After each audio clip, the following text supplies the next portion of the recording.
Thank you, Chairman Lewis and Ranking Member Kelly. As the chairman of the Gun Violence Prevention Task Force, I'm grateful that you've taken the time to explore this issue. For too long, gun violence and the toll it takes on our country has been ignored by our Senate.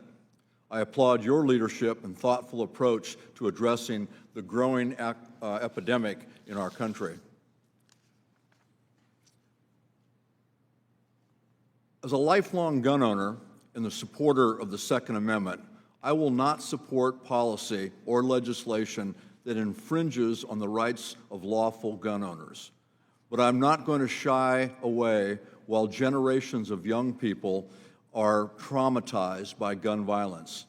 A recent study by the Giffords Law Center found the massive economic cost of gun violence is $229 billion every year.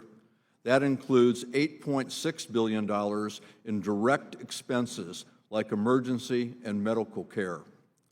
That's staggering and should be a call to all of us for action.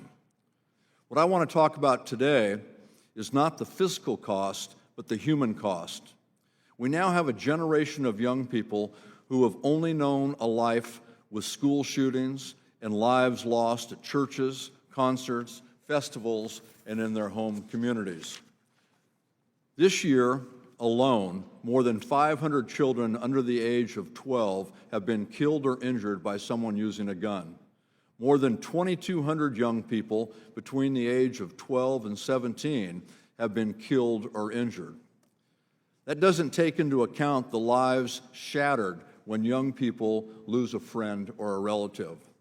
Since Sandy Hook, there have been more than 450 incidents of gunfire on or near school grounds.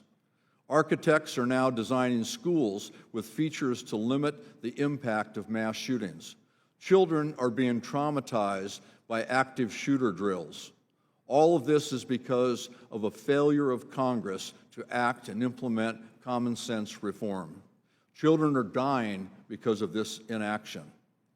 Last week, the task force heard from a young leader from Baltimore, Destiny Philpott, who saw a dead body at the age of 7. That was the first of many dead bodies that Destiny would see. Destiny has attended 13 funerals for people whose lives were ended by gun violence. Earlier this month, we heard from Ariel Hobbs, a young woman from Parkland. She told us most of the contacts in her phone have ties to death, people who have been traumatized by gun violence. More children will die and face irreversible trauma if Congress doesn't act. The House has passed my bipartisan legislation to close loopholes in our background check system. It has been more than 200 days since we've acted here in the House. Meanwhile, Majority Leader McConnell and the President have done absolutely nothing. What will it take? How many children must die? Shame on Senator McConnell and the Senate Republicans for not taking this up. The children of America are begging us to act. Their lives depend upon it. And I just want to add a couple of comments made from the dais. There's nothing that is unconstitutional about background checks. We have background checks now for anybody who buys a gun through a licensed dealer. As a matter of fact, this Congress passed background check legislation that was bipartisan not too many years ago. And many of the members on the dais voted for that bill on both sides of the dais.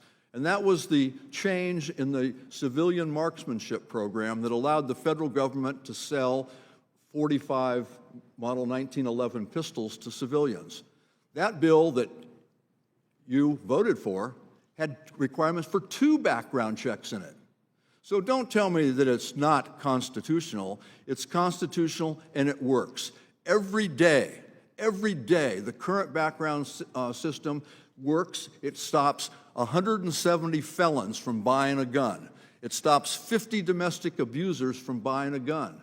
But sadly, the same person who's denied at a licensed dealer can walk out the door in many states and buy the same gun at a gun show or over the internet. So the idea that we should let the states work on this, that's part of the problem.